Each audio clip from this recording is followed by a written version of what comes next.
before. So I think the insiders are bailing out. When you're talking $234 billion, there are dead bodies involved with it. And I started a cloud computing company that does cloud computing for law firms. That meeting, which was pure chance, sort of changed the direction of my life. Cryptocurrency and blockchain need law, and law needs cryptocurrency and blockchain. I'm a fan of technology. It had correspondent relationships with a US bank, and the US bank actually cut the correspondent relationship because of money laundering concerns. I think $234 billion, I mean, I don't know what the total market cap of the cryptocurrency market is, but it's gotta be around that, or the amount of money laundered puts the cryptocurrency markets or any individual coins, maybe other than Bitcoin, to shame. You need to accept reality and deal with it. Hello, beautiful people. We are live with Gordon Einstein. Gordon, where are you? How are you doing? I'm very good. Good morning from not so sunny Los Angeles, or Studio City, Los Angeles. It's a little overcast, but good morning. Gordon, it's very unfortunate that we do this hangout because I've seen you first as a live speaker, and that's fantastic because you are one of the speakers who are really great energy, and it's definitely fun to listen. But maybe you can still keep some of the good vibes here. Let me ask the first question, because before we jump into the big topic that we want to discuss, I think it's definitely interesting to hear a bit about your background and maybe your way into Bitcoin. I saw your current venture is Crypto Lawyer Partners. What is this about? And I think since it's your main topic, raising funds in the US, you can maybe also just talk a little bit in the beginning about that. And also, of course, I mean, the big question is always about when is security tokens a thing? What's the status quo, utility, security? Very interested.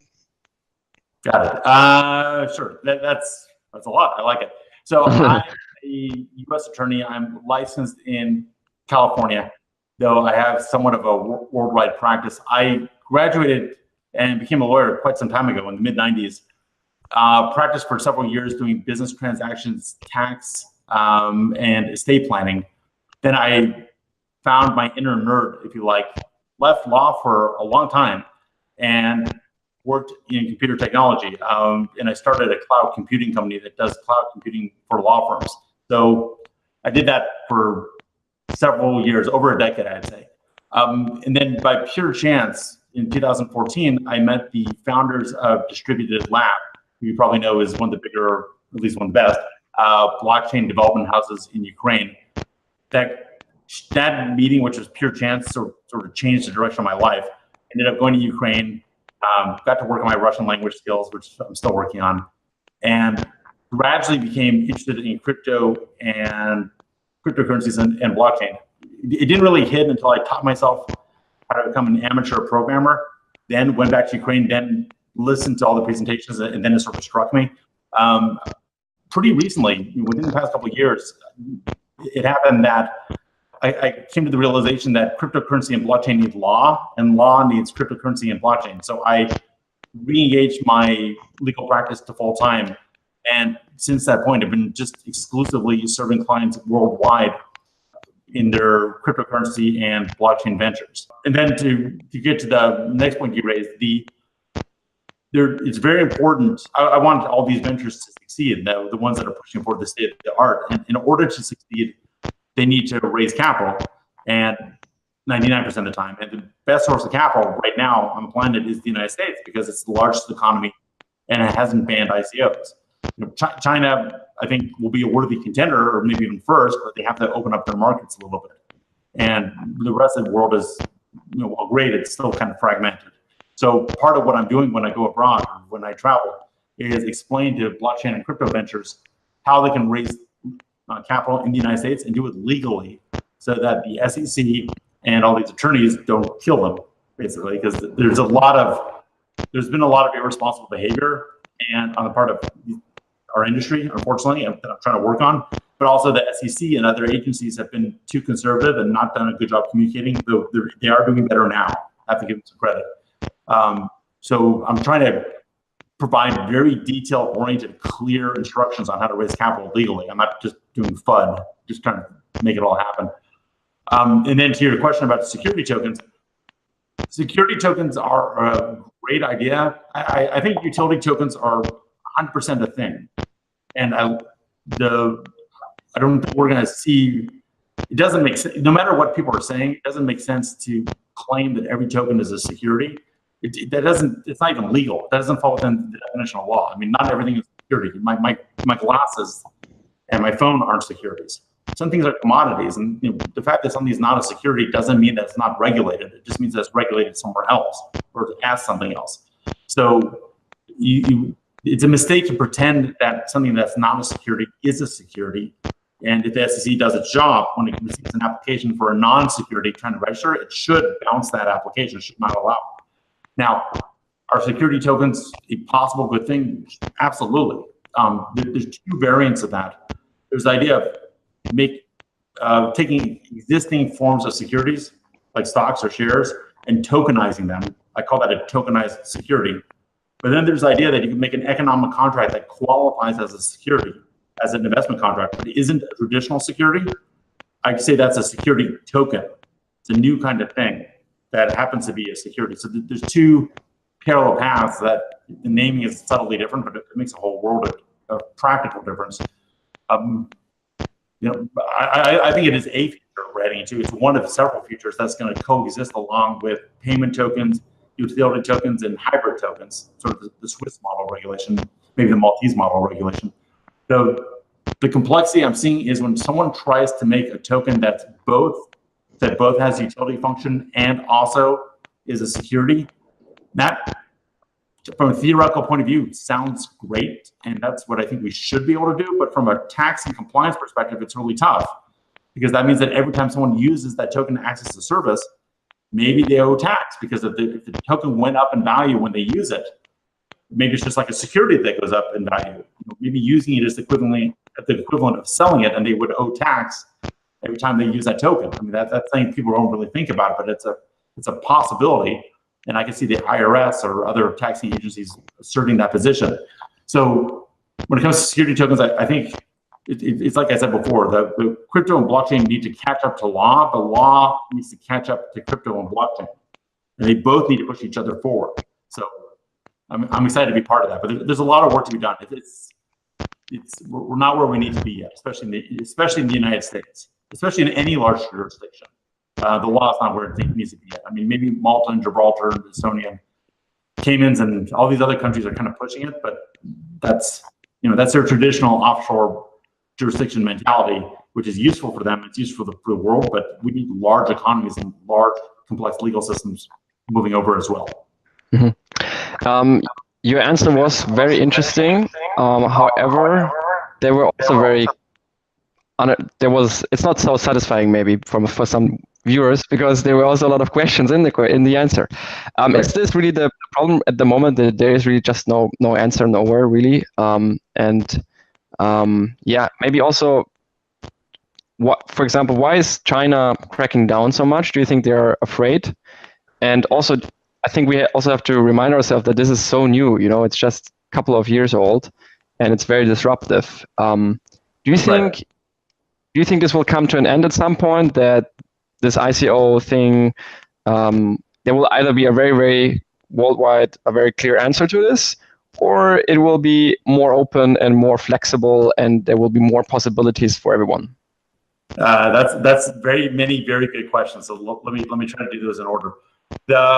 I agree that the answer I gave is not emotionally satisfying. It's part of that lack of satisfaction is what's driving me to push the state of the art so that the answer does become satisfying. Now, there's many things that aren't satisfying. I'm not satisfied that we don't have a cure for cancer yet. I'm not satisfied that we haven't colonized Mars yet.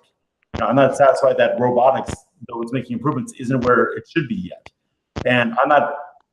Flying cars is the worst. I'm not satisfied that when I want to go to Ukraine and I'm in Los Angeles, it's there's no direct flights and the flights are slow. I mean, there's many things that aren't satisfying. And, I've talked about this in some of my presentations. The world and humanity should be progressing much faster than it is.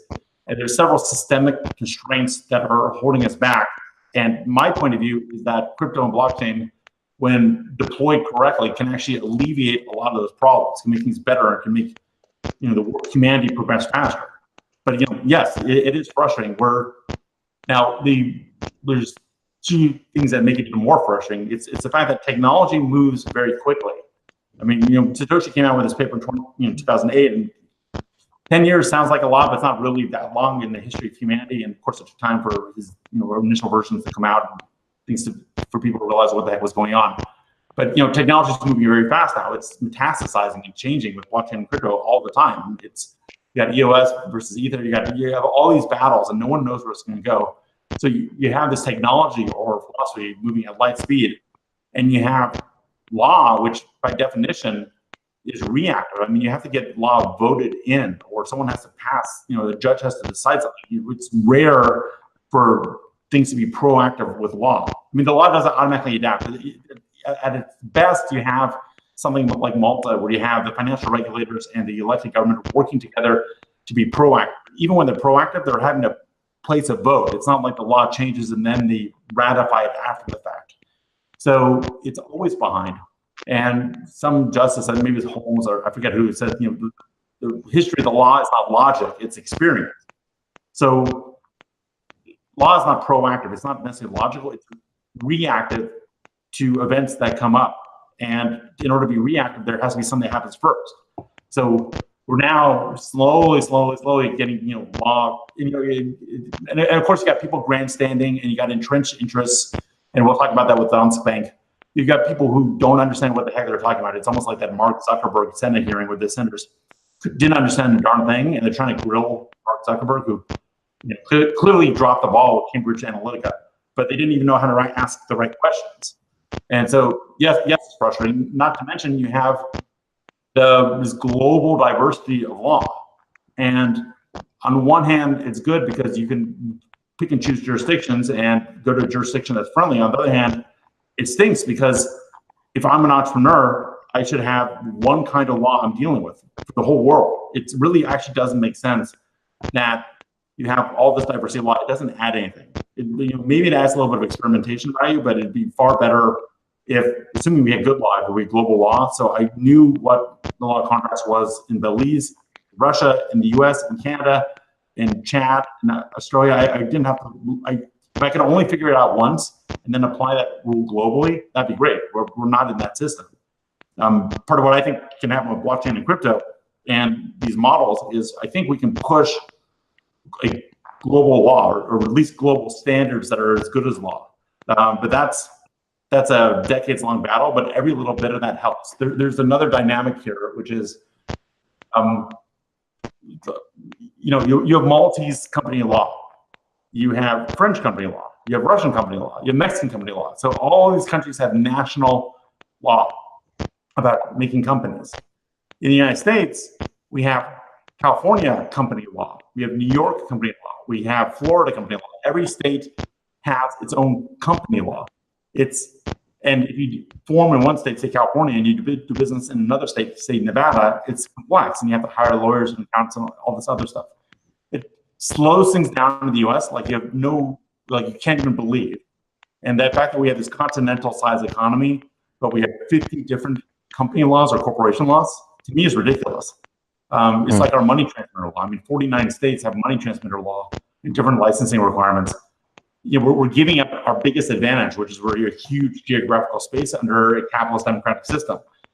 It's annoying. So I think it's going to be really difficult to get states to surrender their individual company law, but maybe we can kind of do an end run around that with a distributed autonomous corporation or company that operates on either a national or global basis. So.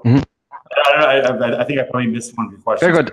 It's actually interesting what you're saying because in a free world, ideally, the good idea succeed, right, and become a standard, but in a voluntary way. And I think it's also very dangerous to think that it's good to have only like one standard, which is imposed. I think it's better if it evolves, right? If people have the freedom to choose. There is a project called ULEX on the side, and we actually have an event tonight for that. And what they're doing is also using blockchain and new technologies to make an open source law, an open source legal system. where everybody can contribute, and the best can be successful, basically, and that could maybe also evolve, into a global standard. Why not? I mean, today everybody knows, at least for the time being, cars are awesome, right? And the technology is successful because it offers value to people, and people like it. And that's also what we see with this is the whole disruption, right, of Bitcoin. That the disruption happened without asking anyone for permission. So it just happened, and the market decides, hey, that's interesting, that's cool, let's do it.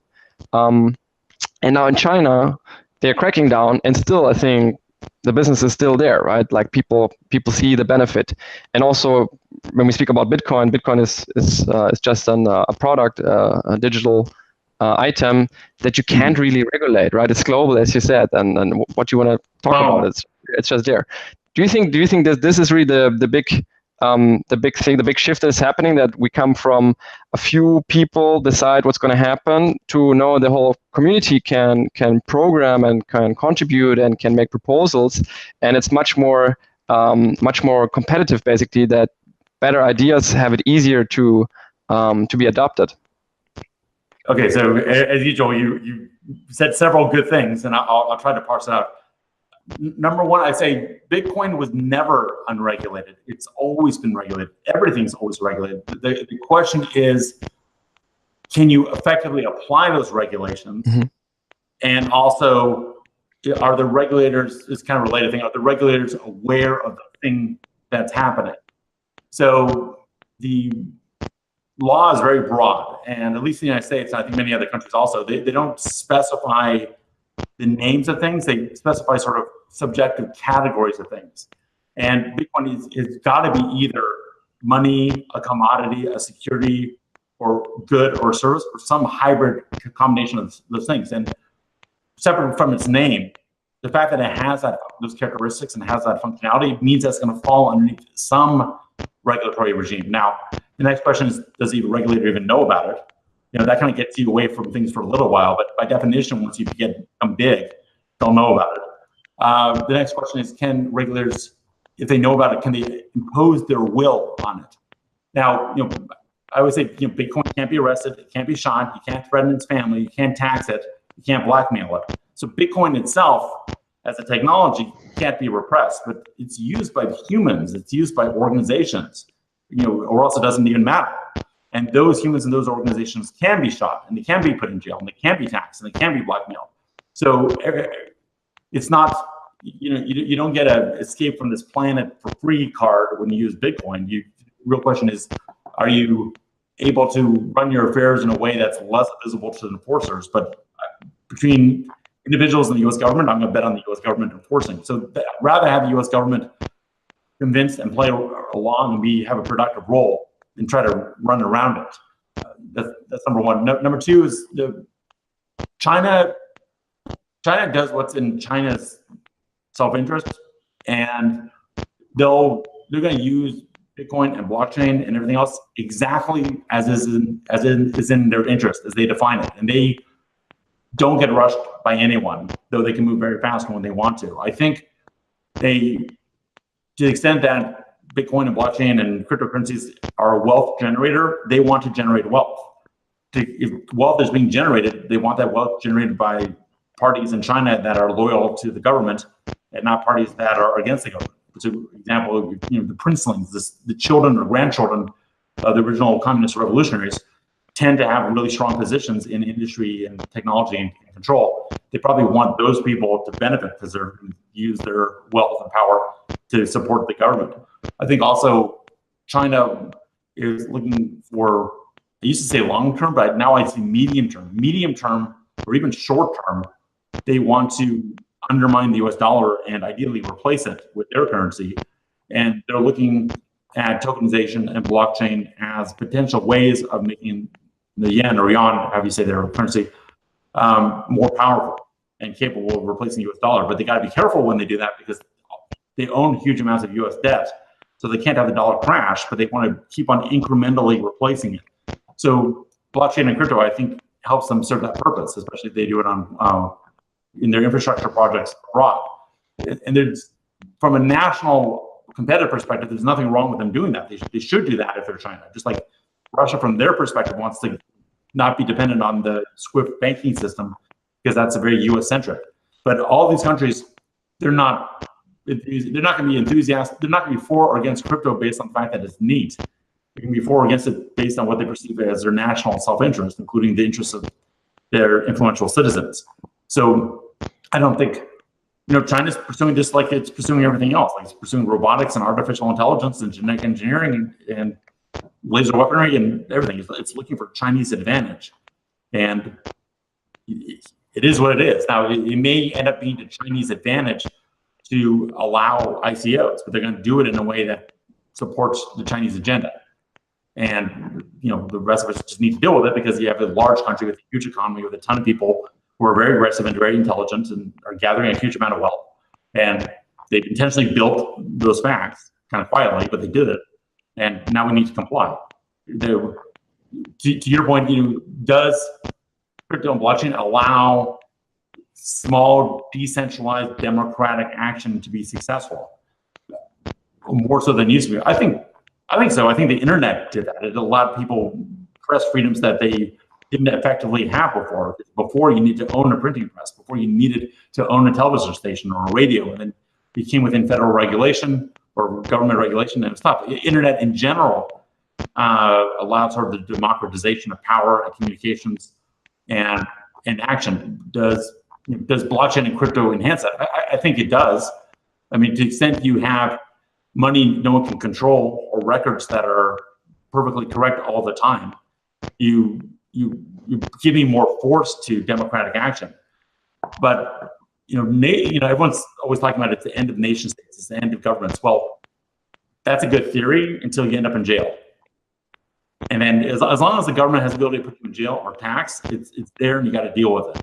So it's not that it gets rid of those things, it's that it makes it a little bit easier to effectively organize outside of government.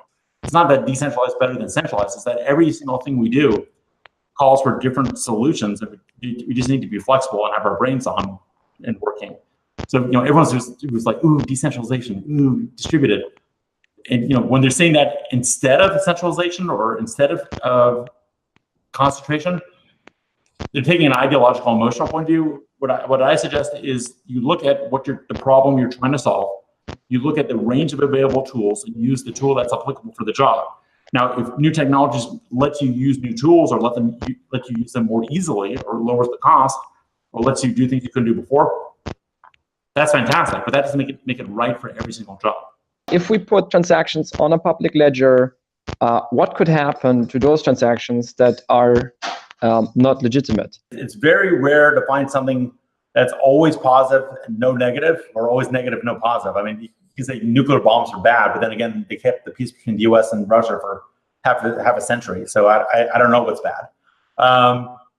But blockchain has pros and it has cons. The pro is you have an unalterable record of what happened. The con is you have an unalterable record of what happened. So if you're concerned, I think privacy is a legitimate interest, and that whole line that government gives that if you have nothing to hide, you don't worry about privacy, I think is pardon my French, a bunch of bullshit.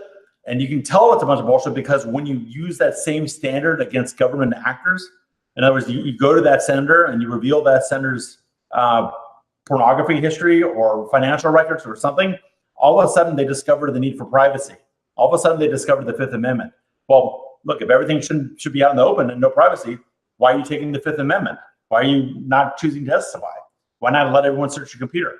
So, everyone feels that they should have privacy for themselves, but maybe not for the other guy. Well, with blockchain, especially public blockchain, especially if you have something where the parties are known, which is not the case with Bitcoin. Suppose your name and your personal identification number was on the blockchain, and every transaction you did was associated with you.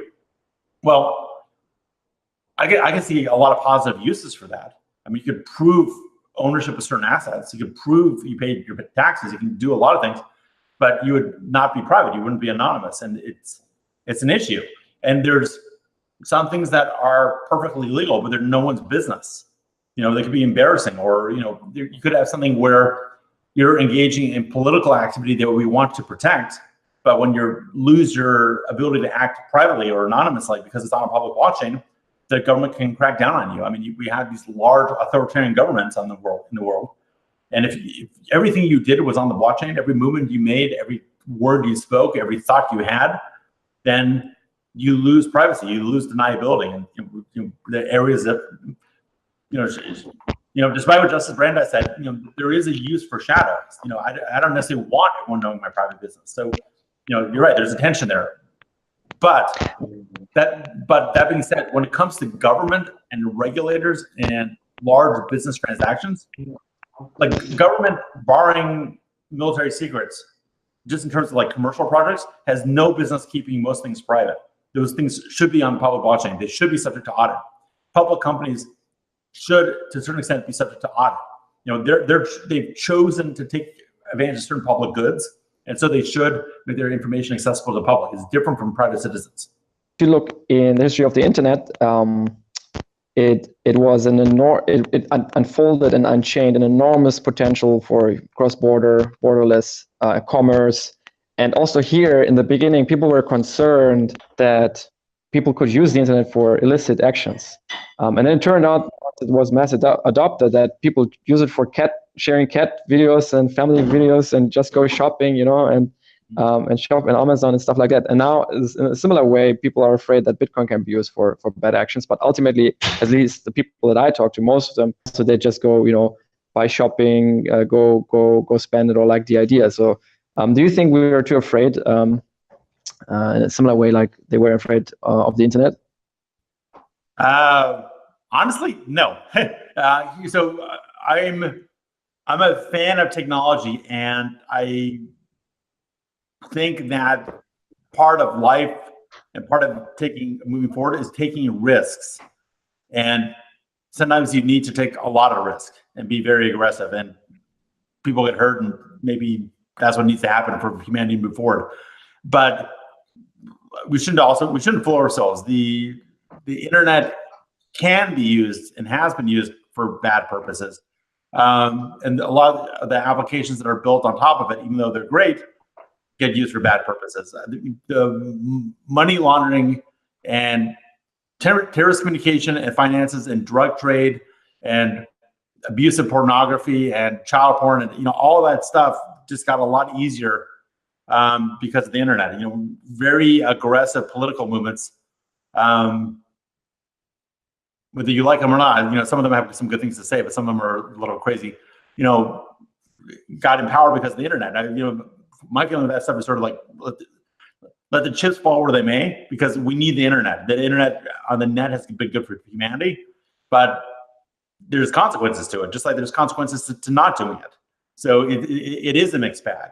One of the first things that drove Bitcoin adoption was ransomware, because people found all their files encrypted and they could only make a payment with cryptocurrency. And because cryptocurrency can't really be traced in the way that regular cash or credit card payments can be traced, it became possible to impose ransoms in a way that you couldn't before and have automated systems doing all this.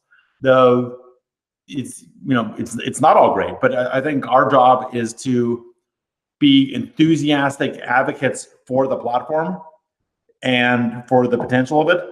Recognize the risks. Do everything we can within reason, I should say, to control those risks, but keep on pushing forward. The way I put it, it's like working with genes. I mean, on one hand, working with genes can allow us maybe to live forever or have better lives or become resistant to certain diseases or solve, let people live who would never have survived before. I mean, that's all positive. When you do genetic research, you're also enabling a world where you can have super viruses, where you can have bacteria that attack people based on their race or their location. I mean, you can develop a bacteria that kills someone just because they have a certain color of skin. So all these things are two-edged swords. And it's normal and youthful to get enthusiastic about this stuff until it kind of lands in your front door, and then you're like, oops. And then, of course, it's too late because it's out there. But again, first of all, we don't have a choice, because the way technology works is the world is so diverse, and because we have no consistent law, because nations are competing with each other, everyone even if you wanted to hold back from adopting these things, you can't, because if you don't do something that gives you a competitive advantage against someone else, they'll beat you. And we're not in necessarily a friendly world. We're in a world where nations and people and everyone else competes in order to survive. So we're driven to adopt these technologies even before handled all the risks. But you still act like adults and kind of think about this stuff. So I'm here for being aggressive. I'm here for risk taking, but I also want to have a realistic view of this stuff. Part of what I'm trying to do with cryptocurrency and blockchain is I don't want to hold it back at all. I want it to power forward. And I think part of what lets it power forward is addressing the real risks that are inherent to it.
it had a correspondent relationship with a U.S. bank, and the U.S. bank actually cut the correspondent relationship because of money laundering concerns with the Estonian branch. So this is not news.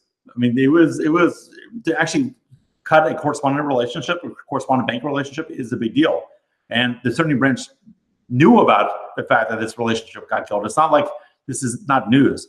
Then apparently there was some recognition that there was money laundering. It got up to higher levels. I think there was a government investigation. I think there was an internal audit that happened maybe 6 months ago. Now, if you look at what I pointed out yesterday online, is if you look at the stock, Danske Bank stock 6 months ago, it began to go down, right? But look what happened on September 19th, quite recently. Danske Bank's law firm produced, I think it was an 85-page report about what was going on with the Estonian branch. And I believe, I'm still reading through the document, but it looks like they've absolved the directors of Danske Bank. I mean, isn't that convenient? And maybe it's a whitewash document. Maybe they're just kind of, doing, like, pretending to do some kind of self-review, but not really. I need to read it more carefully. I can't say for sure that's true. But the timing is very funny, because if you look at Danske Bank stock, it started a 6-month slide, and then the past couple weeks or so, or past month or so, yeah, it's off a little bit, but the big hit happened before. So I think the insiders are bailing out, and then decided to kind of go public with this. Now the CEO of the bank has resigned finally. The chief compliance officer, I found him on LinkedIn, still has an active profile. I mentioned that online. I think it's Mr. Jorgensen. On his LinkedIn, he says he's on gardening leave, which is an English term for between jobs. And now he's traveling with his family. So that must be nice for him. I think he came on around 2014, if I remember correctly, 2015, and just resigned in September. Well, I bet he resigned. But the bulk of what happened seems to have happened between 2007 and 2015. I mean, that's a good stretch of time. I mean, that's enough time to get billions of dollars out. And I've made the point before, when you're talking $234 billion, there are dead bodies involved with this. There's no way that you're moving $234 billion of dark money without people dying. It's just too much. So whether it's drug dealing or political violence or shady payoffs or illicit goods, I mean, somewhere around, either directly involved in this or around this, there's bodies. I mean, it's not trivial. This money almost certainly wasn't taxed. This is money that, if you believe in imposing sanctions on Russia, assuming you do, then, this is ways that they were able to get around those systems. And who knows where that money went? Did it go to some country's nuclear program? Did Iran put the money in Russia and then take it out through Estonia? I don't know. And none of us know. So, here we are trying to figure this out. And like most, it's not like the U.S. is so pure. I mean, this reminds me of 2008, where everyone goes, "Oh gosh, we had no idea this was happening, or no, it's so serious. It was just with this one little branch that was causing problems." Well, that's like when Barclays Bank went belly up, because I think you had that rogue trader who did all the trades. People didn't look that closely because it looked like he was making money. Well, $234 billion is going through Estonia. I'm sure people were making money, and it shows a real problem. So, getting back to blockchain and cryptocurrency, I think $234 billion. I mean, I don't know what the total market cap of the cryptocurrency market is, but it's got to be around that, or the amount of money laundered puts the cryptocurrency markets or any individual coins, maybe other than Bitcoin, to shame. And this happened with a bank from Denmark, European Union, NATO. They're not on the euro. They use their own currency, but they're part of the European rate mechanism. I think ERM2. I'm sure they're part of the Basel banking accords. I'm sure that they had a compliance officer, and guess what? None of it helped. I mean, this thing went on for, I guess, 8 years, and this is massive. What if they had been on Ripple or cryptocurrency or blockchain? Would this have happened? I don't know. But if it did happen, if someone said, "Oh my gosh, cryptocurrency allows $234 billion of money laundering," well, guess what? That just happened with regular money. So the corruption standard on the current system is pretty high. I mean, you have to get really corrupt to match the current levels of corruption. So I kind of laugh when these guys, I don't laugh because I understand where they're coming from, but I have to smirk to myself when all these government agencies, try to act wise and raise their eyebrows and poo-poo cryptocurrency. It's not that they're, like I said, it's not that the concerns are legitimate. Okay, I have these concerns. I do. Like, I care about terrorist financing. I care about drug trade. I care about child prostitution. But to pretend that the current system doesn't facilitate these bad things on a massive scale is a joke. I mean, it's clearly a joke. That's $234 billion. I mean, that's a nice house. You can't really believe these numbers. It's impossible. It's incredible because if you're a startup, you work maybe on a seed round funding of 50K, 150K or something. Imagine how many startups you could build of this instead of financing terrorism or stuff. I'm so amazed by the sheer number, but also the audience, the viewers can draw their own conclusions. I would ask you, do you think there will be, you mentioned that the law firm is already maybe covering it with their report, basically. Will there ever be a proper investigation that will lead to results so that we can identify where the money went and stuff like that? Or will it be just, it will be forgotten after a few weeks? What are the legal implications? Will they lose a license? Will it go down? Or is it actually, I feel like from what you researched, also with the stock going down before years before, this is a game that no normal person basically can play because it's on such a high level. So isn't this really a complete elitist game, an insider game there? Yeah. So again, I'm doing this from memory a little bit. I'm still looking into this, but the Danish Financial Authority apparently investigated, closed their investigation, and now reopened their investigation. So that's something. I think Britain, UK has the National Crime Agency, the NCA. And again, I'm just getting into this stuff myself. I think they just opened up an investigation of British front companies that were using this. So there are investigations happening. I wouldn't say that the law firm's covering things up exactly, because it's more like, I think if I'm reading this report correctly, and again, I need to read it again or look more carefully, I think it's more of a question of framing and defining the issues in a way that benefits their client, that's kind of a legitimate lawyer function. If half the battle is framing the issues in a certain way, or if you don't like the conversation, change the subject. It's what lawyers do, but it's our job as people outside to then yell at them and hold them accountable and not let them be able to do that. So they're earning their fee, and I look forward to making them embarrassed because of that. Was this insider job? You don't move $234 billion without a ton of people. People had to get paid off. But it's not like people. I'm sure discovered this, brought it to the superiors. The superiors were making money, and the superiors had to share a percentage of this in order to keep everyone quiet. That's what happens. And then once you're a little bit dirty, you keep on getting more dirty because you can't admit what you did. You have to keep on playing along with it. So I think, these things take on a life of their own. And, I'm sure with the Russian mafia, the first time you launder money, it probably feels fun because you get your percentage and you're like, wow, look how neat I am. But then once they know who you are and who your family is and can start to threaten you if you don't keep on doing it, I think that it probably gets a lot more, it probably becomes unpleasant really quickly. That's why I always tell people, when a bunch of Russians are promising to meet you in Monaco with $1 million in cash, that's not the meeting you want to take. And just to be super clear, I mean, I think I'm learning Russian. I love Russia as a country. I think Putin's very clever. I have to appreciate his geopolitical skill. I have one foot in Ukraine, one foot in Russia, another foot in the US. It's like I traverse between these worlds, but you need to accept reality and deal with it. And there's, it's clear that people were in on it. The probably government was in on it also. You just had a money laundering scandal with a Latvian bank, where it was. I think.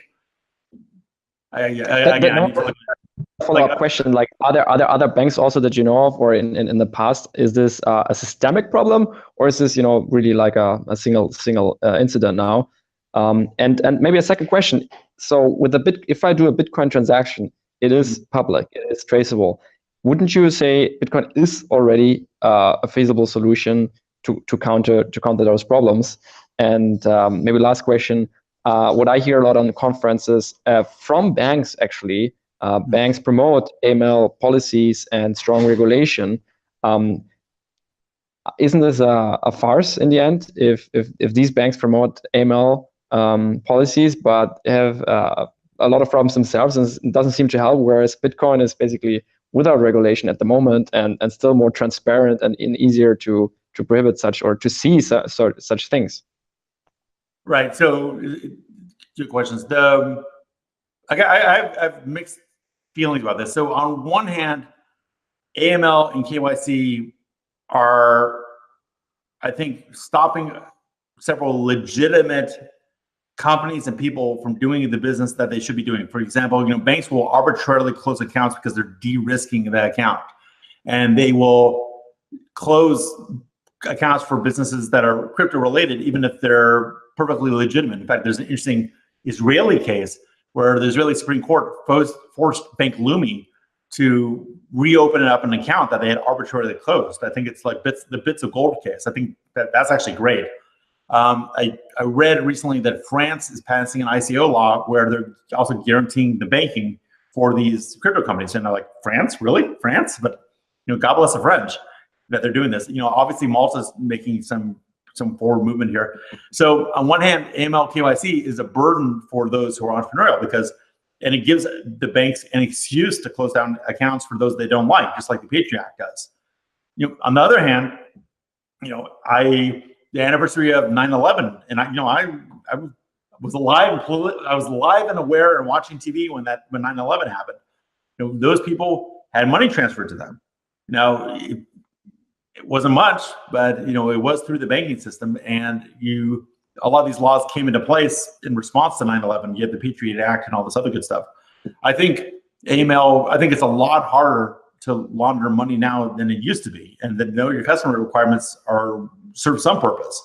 And the fact that you need to reveal the beneficial owners of companies and not just go by the corporate name, that all helps. Now, the problem is anytime you set a standard, you immediately make it so that people not necessarily comply with the standard, but they need to show that they're complying with the standard, which is two separate things. It's one thing to comply with it, and another thing to show that you're complying with it. And sometimes you can show you're in compliance while actually missing the point of compliance. That's number one. Number two, it becomes sort of a ceiling. Once you have a standard in place, then people sort of go to that point and they stop. They don't go further. And I think no matter what system you put in place, you cannot replace good people who are motivated to support the law and do a good job. You cannot replace individual people and individual ethics. Now you can, and sometimes the standards get in the way of those good people, but it's a balance. You can't have this world where you don't have standards either. So, I don't think AML and KYC is a joke. I think when done correctly, it's extremely powerful. But like everything else, there's pros and cons. And you need to tweak the system because it's complex. Is it a farce? I don't think it's a farce in general. But when you think there's that I think it's from Hamlet. Something's rotten in Denmark. Denmark is one of the last places I would perceive corruption, and Estonia also. But probably because it was one of the last places you look for corruption is the fact they got away with it. I mean, if this was some scary country that is a money laundering black hole, they never would have gotten this far. But it's Denmark, it's Estonia. They follow the law, and they're this and they're that. So nothing replaces having a brain and having ethics and having morals and checking on things. Now, to your point about Bitcoin and its traceability. Bitcoin is fully traceable in the sense that you can see every transaction that ever happened since the Genesis block. But of course, Bitcoin is somewhat anonymous because you're going off of wallet IDs. You're not going off individual IDs. So it's not truly, it's auditable in terms of transactions. It's not auditable in terms of identity yet. Now, the question is, do you want it to be? And the answer is, I don't know. It depends. Depends on the situation. There's always, every system has people who are trying to figure out how to mess with that system. So if you have blockchain, you're gonna have people who are figuring out how to mess with that system. But you at least wouldn't, you would at least have something more public, more audible, more checkable. You could set more red flags. You couldn't hide things quite as well. So I think properly deployed blockchain can alleviate issues like money laundering. Now, here's another little tidbit. I mean, just as an anecdote, things cut both ways. I mean, when you have the Silk Road darknet market, and Ross Ulbricht, Dread Pirate Roberts, he got taken down in part because Bitcoin transactions can be traced in certain ways. There's ways to spy on the Bitcoin network and see where money's flowing and see who's doing what. It's not as anonymous as people think it is. Maybe Zcash is more anonymous and using dark wallets. But I don't know. It's just an interesting new world. But I can't take seriously big banks and big regulators who only talk about the dangers of cryptocurrency and blockchain without addressing the flaws in the current system. That they lose all credibility with me when they do that. They need to talk about the flaws and benefits of the current system, the flaws and benefits of what's possible going forward, and then figure out the optimal mix of those things without being romantic about it. Mm-hmm. Very, very interesting talk, Gordon. I wonder if you see the nature of disruption in Bitcoin and blockchain, this permissionless innovation, like open source, everybody can fork, constant innovation. Do you think it's time, or is there a way maybe to also look at regulation in a more innovative way, so that we just maybe have to think out of the box, or maybe there are complete new ideas and concepts to make it safer? Do you think that's time, or there are approaches that people maybe also can make money finding solutions? So here's the thing, like the term permissionless innovation sounds good until someone builds a virus in their backyard. It sounds good, right? It sounds good until they find a new way to transmit kitty porn or something. I think permissionless innovation is a good catchword. What they're really saying is that the law hasn't gotten around to regulating this thing yet, so we're going to do stuff. Now, I'm a fan of that. Between not having innovation, having innovation, I want innovation, and I don't want to sound like some stodgy old dude. It's like I am okay with causing limited amounts of harm when you innovate. Okay, that's a whole life. Let's not pretend this expression of do no harm, which is what doctors live by.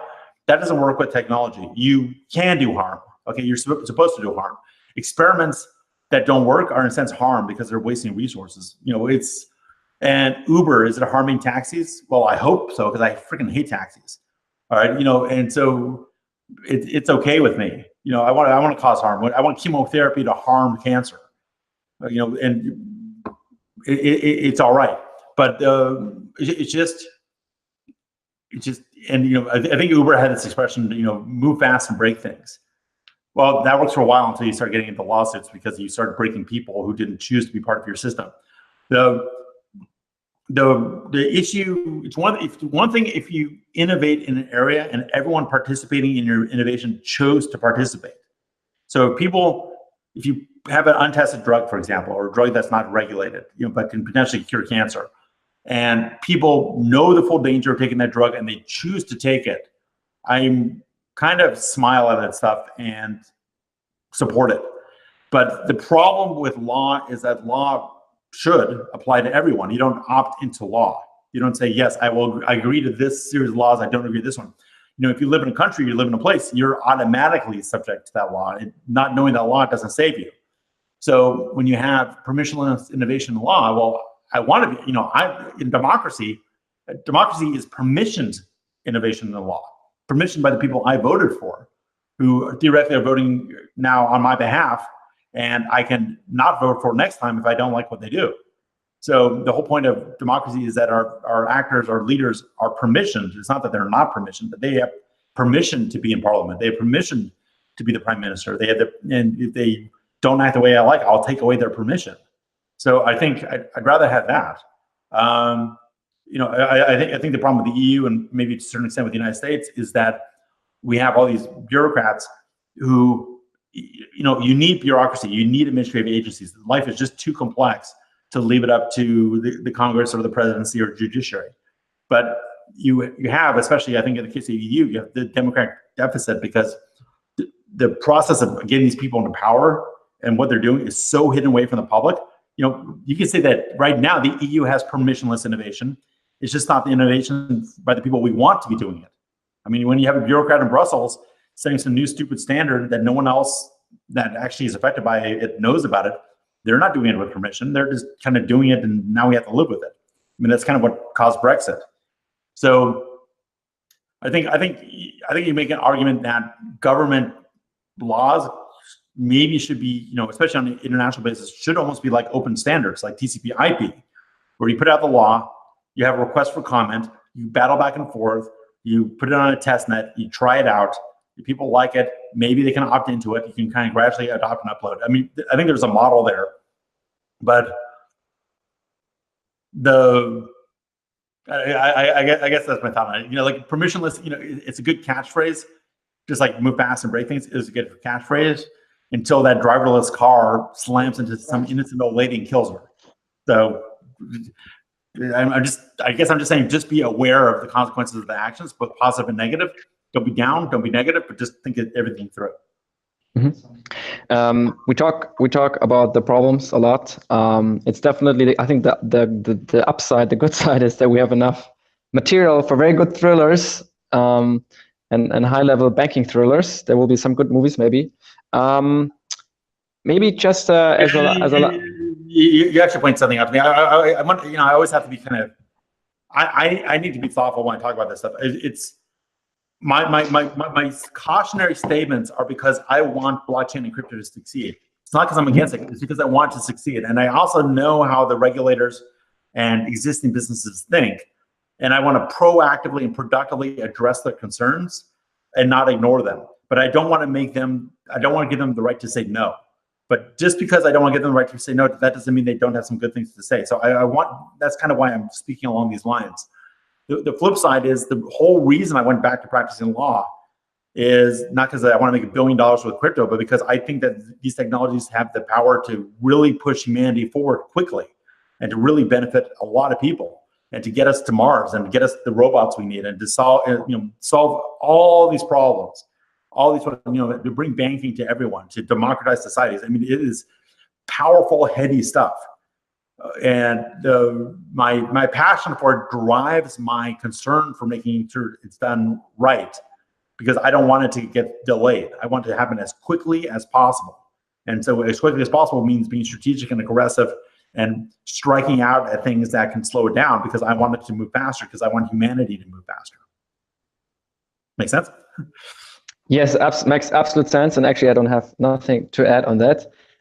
Thank you so much, Gordon, for this insightful interview. And I say also thank you for watching. Buy Bitcoin, be free, no financial advice, and see you in the next video. Bye-bye. Thanks a lot.